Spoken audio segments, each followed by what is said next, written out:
नमस्कार दोस्तों, आज हम तिलक के बारे में जानेंगे कि तिलक को माथे पर क्यों लगाया जाता है, कहाँ लगाया जाता है, कैसे लगाया जाता है और ये प्रथा कैसे शुरू हुई। सनातन धर्म में तिलक का बहुत महत्व है। सनातन संस्कृति में तिलक को जीवन की हर एक घटना और दिनचर्या के साथ जोड़ा गया है। हर एक मनुष्य के जीवन में दो संसार होते हैं, एक जो भौतिक संसार होता है और एक अलौकिक और दिव्य संसार होता है। हमारी दोनों आँखों के मध्य में एक बिंदु होता है जिसे आज्ञा चक्र भी कहा जाता है, जो कि अलौकिक संसार तक पहुंचने का द्वार है। इस बिंदु को तीसरी आँख भी कहते हैं। योग की साधना के द्वारा इस बिंदु के उस पार अलौकिक संसार तक पहुंचा जा सकता है।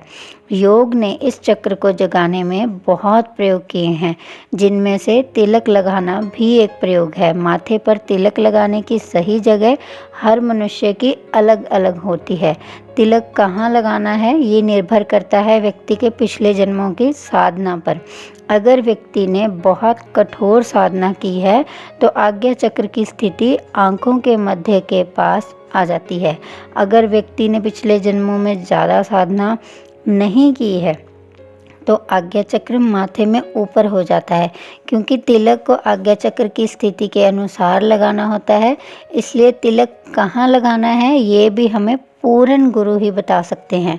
पूर्ण गुरु जिसने भौतिक संसार से अलौकिक संसार तक की दूरी तय कर ली हो।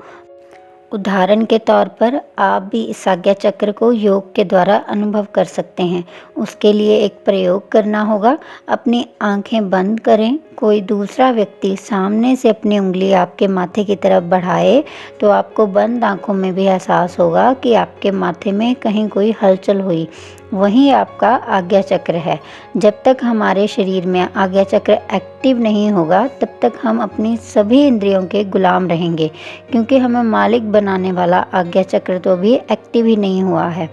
ऐसी स्थिति में हम वो ही करेंगे जो हमारी इंद्रियां हमसे करवाएंगी। पेट कहेगा कि भूख लगी है तो हमें भूख लग जाएगी। शरीर कहेगा बीमार हो जा तो हम बीमार हो जाएंगे। और अगर शरीर कहेगा कि बूढ़े हो जाओ तो हम बूढ़े हो जाएंगे। हमारी इंद्रियां, शरीर जो हमें आज्ञा देते हैं हम वो ही आज्ञा मानते रहते हैं। अगर हमारी आंखें कुछ देखना चाहती हैं, हमारी नाक कुछ स्मेल करना चाहती है, हमारी जीभ कुछ टेस्ट करना चाहती है और हमारी स्किन कुछ छूना चाहती है, तो हमारा पूरा शरीर और हमारा मन इंद्रियों के वश में होके इनकी इच्छाओं को पूरा करने में लग जाता है। आज्ञा चक्र के जागते ही शरीर आज्ञा देना बंद कर हमारी आज्ञा लेना शुरू कर देता है। पूरे का पूरा सीक्वेंस उल्टा हो जाता है। आज्ञा चक्र के जागने के बाद अगर हम बहते हुए खून से कहें कि रुक जा तो बहता हुआ खून रुक जाएगा। दिल को कहें तो धड़कना बंद कर दे तो दिल धड़कना बंद कर देगा। अगर हम अपनी नब्ज़ को कहें कि ठहर जा तो हमारी नब्ज़ चलना बंद कर देगी। इस तरह हम अपने शरीर, इंद्रियों और मन के मालिक हो जाते हैं। तब हमें पहली बार मालिक होने का एहसास होता है, क्योंकि हमारा आज्ञा चक्र एक्टिव हो जाता है। तीसरी आंख वाली जगह बहुत सेंसिटिव होती है। तिलक लगाने से हमारा ध्यान बार बार उस बिंदु की तरफ जाता है, इसलिए हमारा सारा ध्यान उस सेंसिटिव बिंदु पे ले जाने के लिए तिलक लगाना ज़रूरी है। हमारे ऋषि मुनियों ने बहुत प्रयोग के बाद पाया है कि इतनी सेंसिटिव जगह पे चंदन, कुमकुम और विभूति का तिलक लगाना उचित है, क्योंकि चंदन, कुमकुम और विभूति इस बिंदु की सेंसिटिविटी को और बढ़ा देते हैं।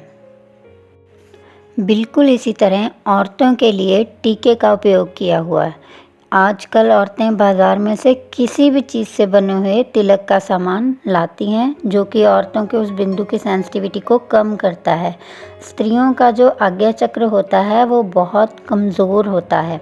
स्त्रियों के आज्ञा चक्र को एक्टिव करने का प्रयास सिर्फ भारत में ही किया गया है। अगर स्त्री का आज्ञा चक्र साधारण रूप से एक्टिव किया जाए तो स्त्री के स्त्रीपन में कमी आएगी और पुरुषपन बढ़ने लगेगा। इसलिए टीके का पूरी तरह से उसके पति के साथ जोड़ने की कोशिश की गई है और जोड़ने का कारण भी है। इसका कारण है कि अगर स्त्री का टीका सीधा माथे पे लगाया जाए और उसका आज्ञा चक्र एक्टिव करने की कोशिश की जाए तो उसमें स्त्रीपन कम होगा और कोमलता कठोरता में बदल जाएगी। इससे उसका माँ बनने में भी बाधा पड़ेगी, उसके समर्पण में भी कमी आएगी। हमारे ऋषि मुनियों ने बड़ी बारीकी से ख्याल करके इसीलिए उसके आज्ञा चक्र को उसके पति के साथ जोड़ने की पूरी कोशिश की है।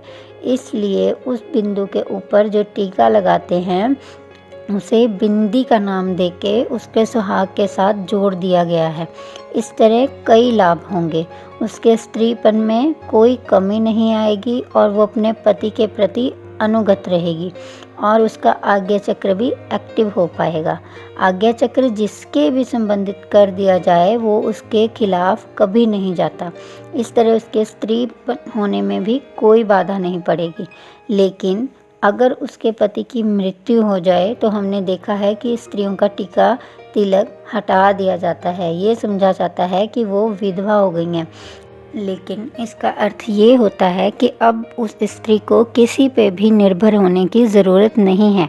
अब वो स्त्री सीधे परमात्मा के साथ जुड़ सकती है।